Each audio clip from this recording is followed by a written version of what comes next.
Hello, my name is Jenna Dix, fellow Minnesota mom, and I want to share with you today a little bit about the legislative session from 2023. Don't pause me. I know that doesn't sound super exciting. It's not the most exciting thing out there, trust me. I'd much rather be, binging on Netflix. But give me 20-ish, 25 minutes. Let me run you through the legislative session from this last few months and let you know how it's going to be impacting you as a mom. Because I understand it's not the most exciting topic. But we also need to know that as parents, it's going to be impacting us. It's going to be impacting our families. And that's why I really have become quite a nerd and learned a lot about this, because I have seen how it's impacted my own family, fellow Minnesota families, and I want to share with you some of the highlights, the pieces that really are going to impact you and your family. So I feel like a lot of us sit there and we think, I voted them in, right? I voted the legislators in. This is their job, Jenna. Let them do their job. Yeah, let them do their job. And myself, if you trust me with the job, I don't want you peeking over my shoulder all the time, making sure I'm doing a good job, right? But for the most part, our jobs don't impact an entire state, right? At least, I'm a health coach. My job, for the most part, I impact my clients. I'm not going to impact every person within the Minnesota state boundaries. And I'm sure your job doesn't either. So the legislators, they do need a little accountability. We do need to know, what are they doing? We essentially hired them in. What are they doing? How's it going? So today, like I said, I want to give you some of the highlight pieces that are going to be impacting you as a parent, because we need to make sure that we are holding these legislators accountable for the actions that they are doing in their role, in their job. Today, I want to talk about 3 topics that I think are really going to be impacting us as parents: the economy, public safety, and parenting overall. Just a few things that I kind of summarized in there, but end of the day, those are going to be the important ones that really pull at our brain cells, right? Because we are parents and we want to make sure we can do our job and do it well and make sure that the laws and the legislators are supporting that. So let's dive right into that first one, economy. And I don't know about you, I hated econ. Other than my teacher having a really cool accent, I would not have paid attention, more than likely. But the economy right now, not even just Minnesota, go big scale here. It's at a point where I think we all have started to pay a little bit more attention, especially when you're going to the gas pump and you're paying more. You're going to the grocery store and you're paying more. And then you're looking at your stocks and you're like, I don't really fully understand this, but I don't think it looks good, right? The economy does impact us. I think in these last couple of years, we have seen that. The economy here in Minnesota, especially after this session, which, if you don't know this, so the session, it ran from mid-ish January to mid-ish May, right? So roughly 4 months. The session just wrapped.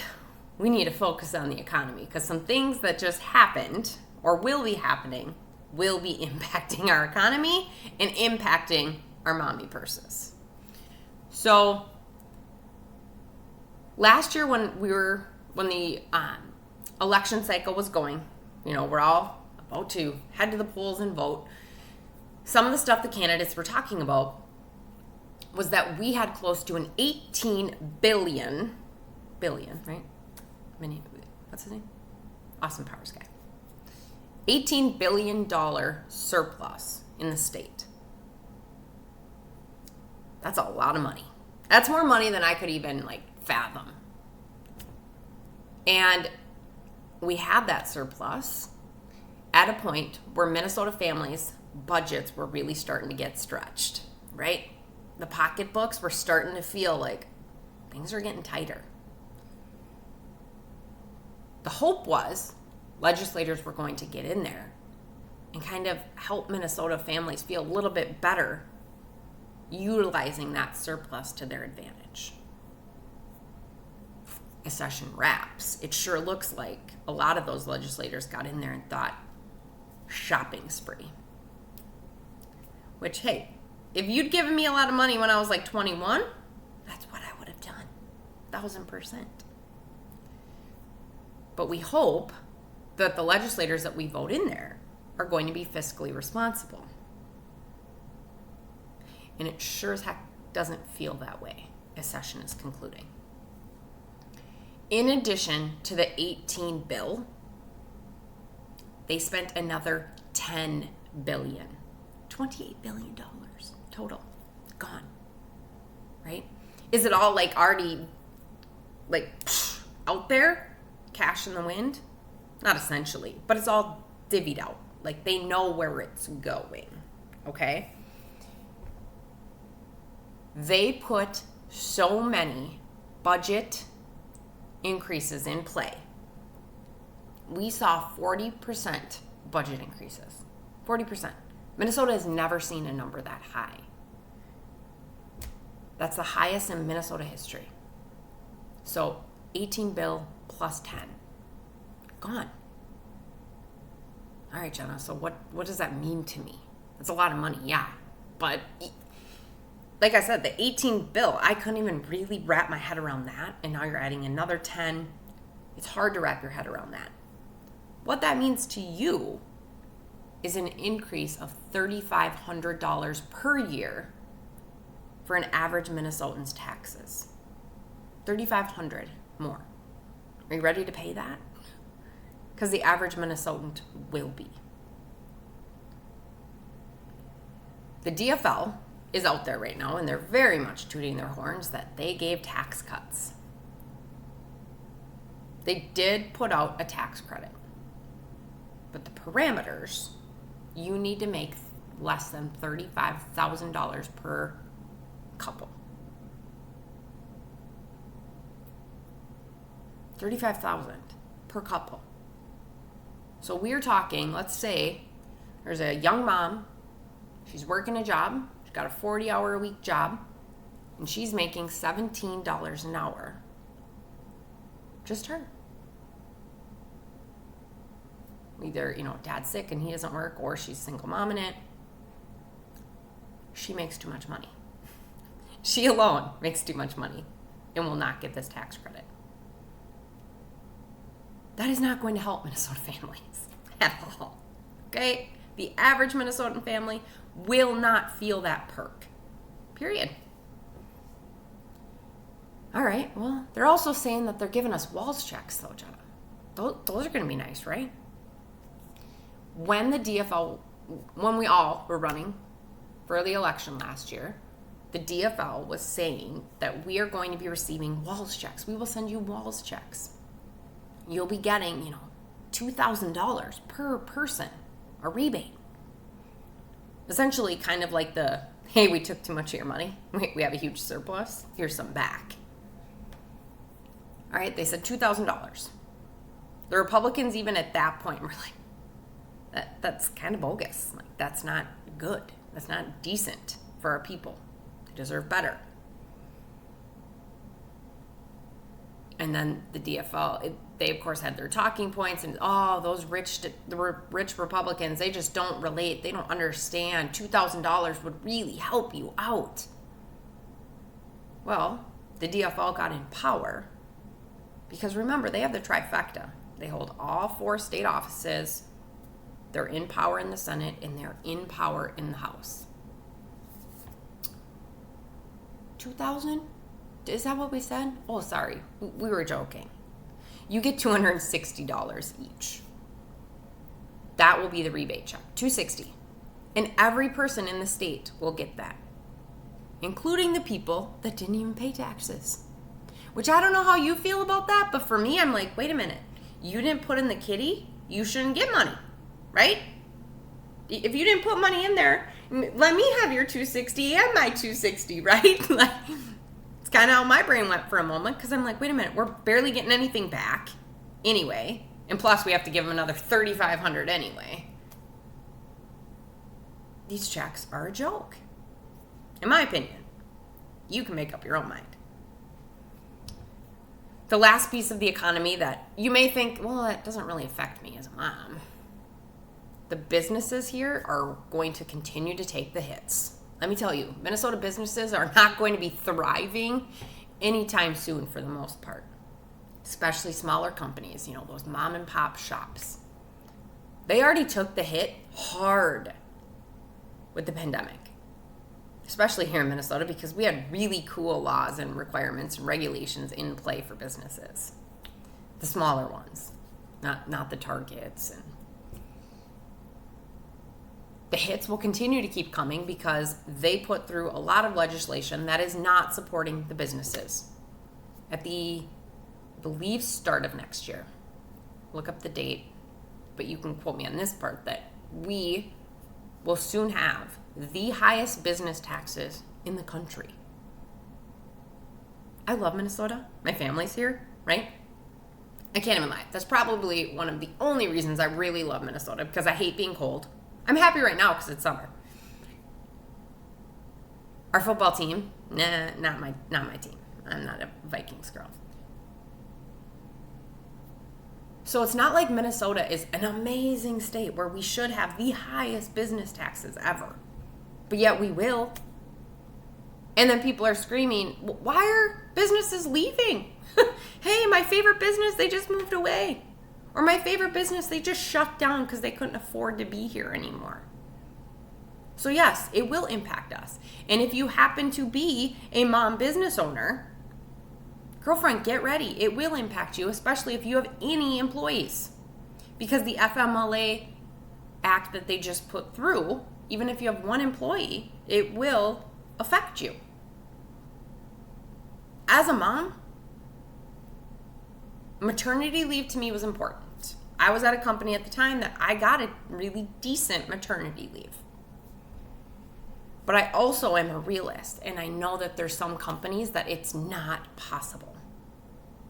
Should they work with the employee and try to negotiate something? I think so. But when you are demanding specific parameters for leaves, and not even just maternity leave, FMLA leaves of many kinds, it is going to break some employers out there. Literally crumble their companies. And if you really want to dive into the goods of that one, right? So this is a brand new FMLA Leave Act they're putting into play here in the state. A state now has to create this program, hire people to make sure it's run. Do you know how much a state is going to spend on that part? Just getting it set up? $700 million. Like, it's literally like they just like, whew. There was no fiscal responsibility. So these businesses were probably going to lose a few more. Fingers crossed, it's not one of your favorites, right? Businesses are already out there struggling, not having enough employees. They can't find people to work. And with this legislative session, one of the things they also did was they created a crap ton of jobs within the government. So now, not only are they going to have this point, these businesses going to have this point where they're like, we can't find people to work. Now they're going to be competing with all these new government jobs that will be created in the near future as well. So, chatting with some different people in the legislature, we were just kind of talking about, how is this going to impact people? And the best way to kind of describe it, let's say, if you're teetering on the edge of like, holy crap, we're really not doing that great financially as a family. Essentially, what a lot of this legislation, which the DFL pushed through because they do have the majority, they looked at you, smiled, said, we'll take care of you, and then shoved you in. That is essentially what you should be feeling like. That's a valid feeling. Okay? So the second thing I kind of wanted to talk about, public safety. Public safety, this was like my focus last election. Because I was watching, and maybe it was because, it was summertime. It definitely seems like, and we could look at numbers, crime really starts to soar when weather's doing nicely here. I think a lot of the crime just kind of goes down in the winter because who wants to be outside when your face hurts to stand out there, right? But when it's nice out, crime numbers really don't look that great. And I can tell you, they've continued to not look that great. And a lot of these policies that went into play, it sure seems like we aren't going to be seeing any improvements in the near future. When you were talking about essentially legislation that was deemed the get out of jail free card, which over on the Republican side, they were dinged like, oh, that's not very PC to say. Well, if that's what it is, let's call it what it is. When you're talking about criminals, number one, they're not even giving, when they're already going in front of a judge, the judge a lot of times isn't giving them the max term. Sometimes they're going even way below what the bottom of the line guidelines are. Guidelines were lowered. You're talking early releases. But don't worry, there was a lot of funding given to the prisons to make sure that there's like arts and crafts for the prisoners. I am one, if you follow me like avidly, right? My podcast is titled Ramblings of an Addict. I obviously have a past. I am a recovered alcoholic. So I'm one to believe in, yes, people do deserve a second chance. But a second chance. Maybe even a third once in a while. But when you're looking at some of these rap sheets and you're like, holy crap, how is he on the road? Like, how are they out on the streets? How is this person not in jail or in prison? Because of a lot of these policies, which a lot of them got lowered even more. So crime, you look at, yes, St. Paul, Minneapolis, not the greatest, right? First ring suburbs, the ones that are closest to the cities, those numbers already weren't great. But now you're looking and you're like, wait a minute.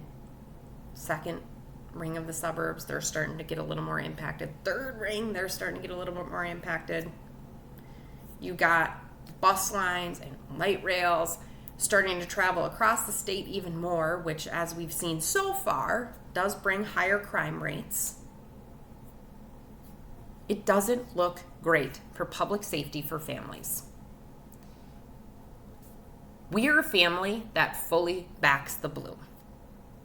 We have the flag in our house, and we support the police.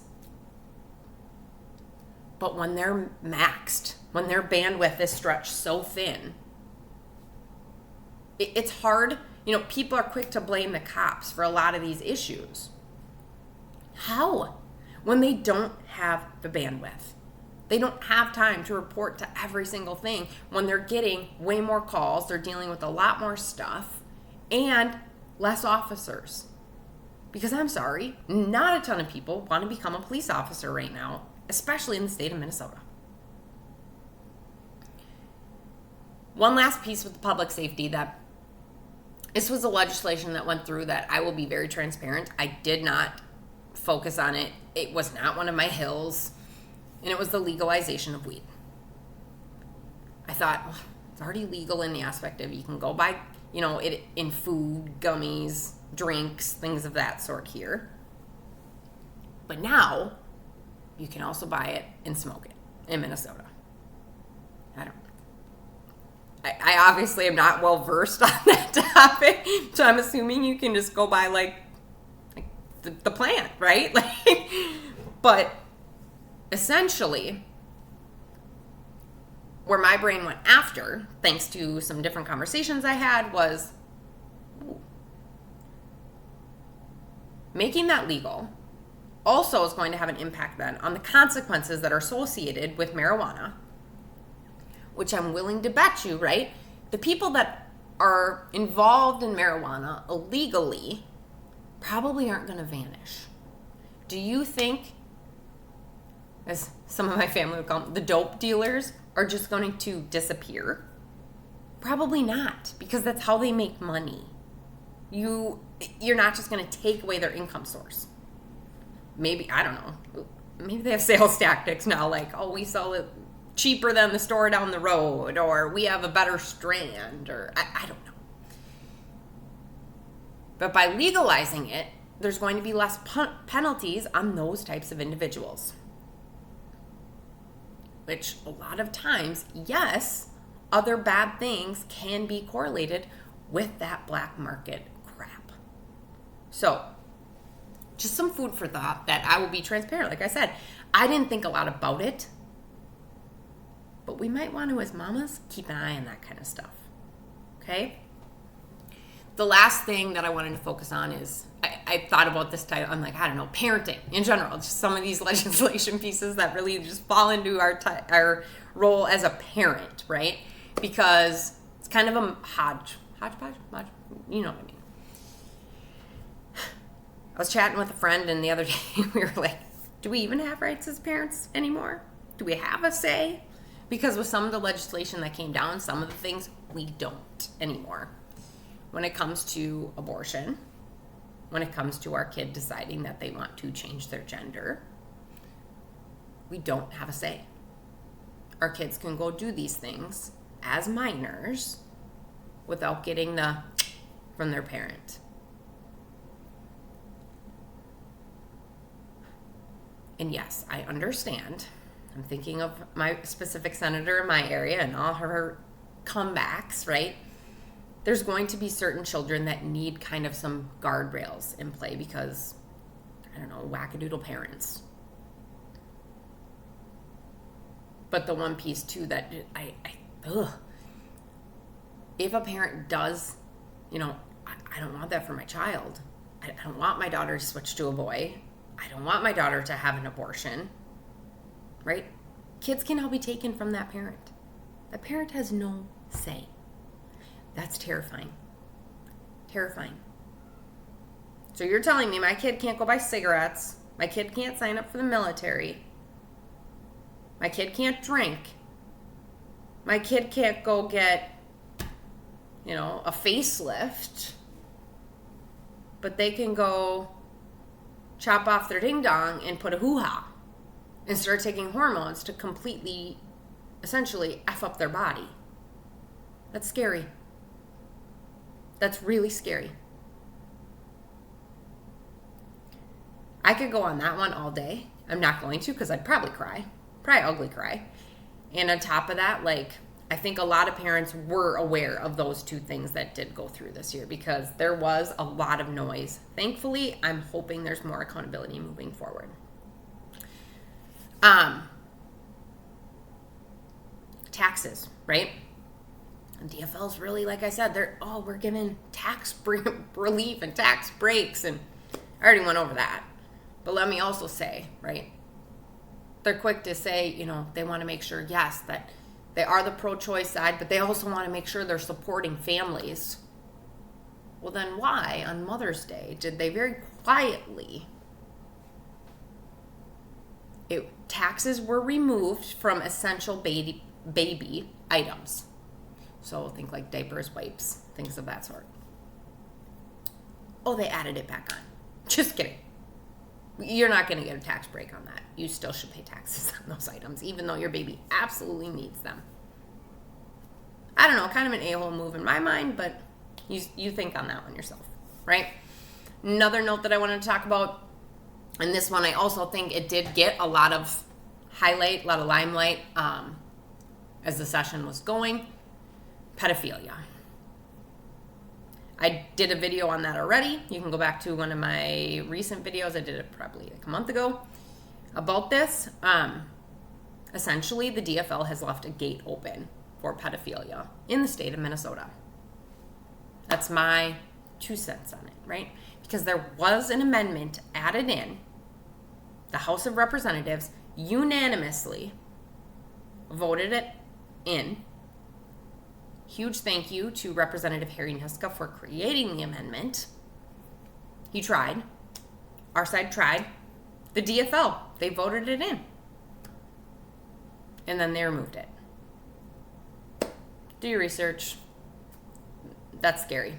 And that, parents, is one we need to type that in your notes on your phone to go back and check on every few months. Are they putting anything new? Are they trying anything regarding that topic? Another note that I wanted to talk about was education. Education's a big one in Minnesota. Test scores in Minnesota are not looking great. I think it's half of Minnesota kids cannot read proficiently at the grade they are in, at the level they should be reading in that grade. Half. That's incredibly alarming. And I get, COVID was a thing. COVID did impact the education. We need to be doing something better for our kids, though. This is not acceptable. Not acceptable at all. So the GOP did get a bill to go through. It was the Reading Reset Bill, I believe was the title. And essentially what this bill is going to do is get the schools some curriculum on really understanding the science of reading, train the teachers on it, and then also offer tutoring to kids that are behind in reading. Because reading is a big deal. We need our children to be able to read. So, huge thank you for that bill going through. One thing that the DFL was really standing strong on last time when elections were coming, right? They wanted fully funded schools, which the GOP continued to yell basically back, what does that mean? Tell me, what's the number? What does that mean? Never came. They never explained. But I can tell you, the schools are sure as heck not going to be fully funded, because along with some relief that they did give the schools, they also handed down hundreds of new mandates. The school is going to need to meet these mandates, and to meet these mandates, they are going to need money. I was chatting with a couple of the legislators. We were talking about, essentially, you're looking at schools going broke. This is terrifying. Talk to some superintendents. Talk to the leaders of your schools and see what they are saying. Because they're not going to be able to keep up with this. And who's going to pay the price? Kids. Hardcore. One more piece with the schools. So this is actually going to be impacting the older kids, but kids that are in the public or kids that are in the schools that want to do PSEO. So essentially going to college while still in high school. And they get to do this for free, right? It's paid for. They get to go to college and get some of their credits while wrapping up their high school years. They no longer can go to the Christian schools that require a faith statement. Well, they could if those schools said, oh yeah, don't worry, you don't have to sign the faith statement anymore. Which Christian schools have those in play for a reason. That is their right. And the other side already, well, then that's our right as a state not to pay for it. Okay. It just sure seems like there's a lot of Christian things. But don't worry, in the schools, I've gotten on this high horse a lot. Other religions, I mean, that's totally acceptable. We can have prayer rooms for the Muslims in our public schools, and, we can make sure we're celebrating all the other religious holidays, but Christian things, don't you dare. This impacted my family, legit, because I do have an older daughter who is not able to go to the PSEO college that she wanted to go to because it's a Christian school and they are still requiring the faith statement, which I believe they should. So now she can go online. She doesn't have to sign the faith statement for online because she will still be at home. She's not really impacting their campus, I guess. So they're trying to work with this new stipulation. I'm appreciative of that. It's still incredibly frustrating. I think they still should be able to require their face statement even for their online kids. I just told my daughter, I said, you know what? This is the evil one trying to keep you out of something good for you. Let's do the workaround for now. And at the same time, I will get to some things that we're doing on our end to battle this. And I can tell you some lawsuits on this have already been filed. Thank goodness. Okay? All right. So yes, it definitely, a lot of these legislation pieces going to be impacting the schools. One that I did want to touch on because the DFL is going to quick. Well, we did this for the schools. This was a good thing. They passed free lunches for all kids in Minnesota. So if you go to school, you get not only lunch, I think they get breakfast also. Paid for. Taxpayers are now going to be paying for breakfast and lunches for all the kids in the schools, even if their family could afford it. One thing that's already happened this year, even though this does not go into play until next year, do you know how many families stopped paying for lunches? The school lunch accounts are so in arrears right now, they have never seen numbers like they are seeing now. It's just absurd because the kids that needed that reduced lunch before, they were getting it. They were. But now, I don't know, like, was this just a thing for them to be like, we did something kind? Not really. More taxes, right? Even for kids that didn't need this. So, all right, Jenna, you just complained your face off about 3 different topics. What do we do? So, yes, they have the trifecta. They have all 4 state offices. They have the Senate by 1 seat, one vote. And they have the House by 6. 6 more DFL versus GOP. Okay? So essentially, you do the math.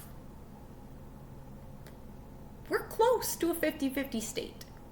Roughly 48% of Minnesota still voted for the Republicans. Yet, the DFL clung to party lines. Whatever they were told, they did.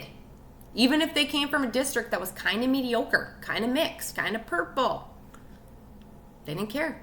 They voted hard blue.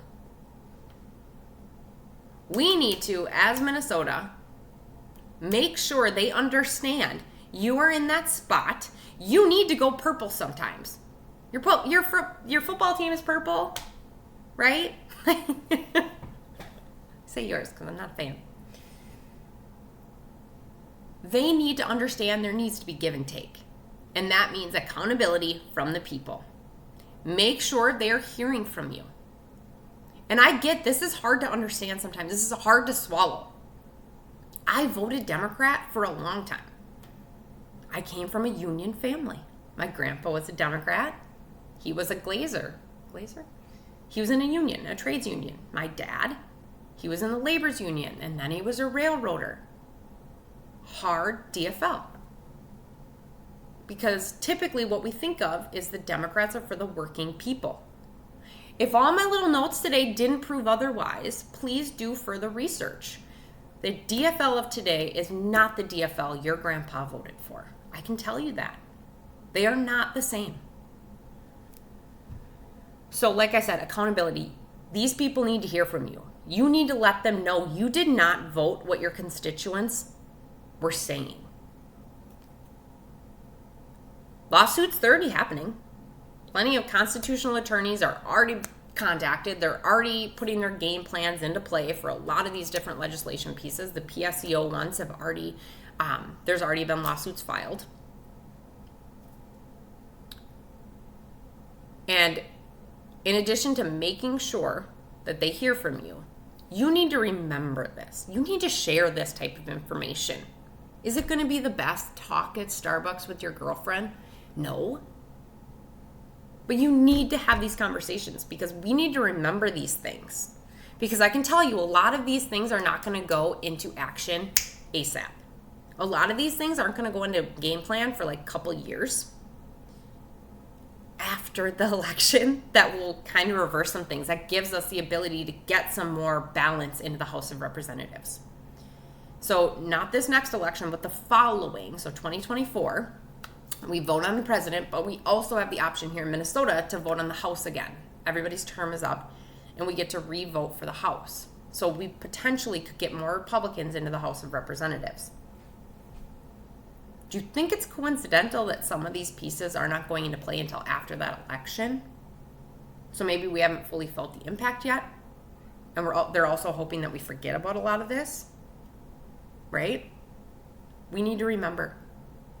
We need to remember. We need to vote with our values. We need to vote with our pocketbooks. We need to vote with, what the heck did you do to my family?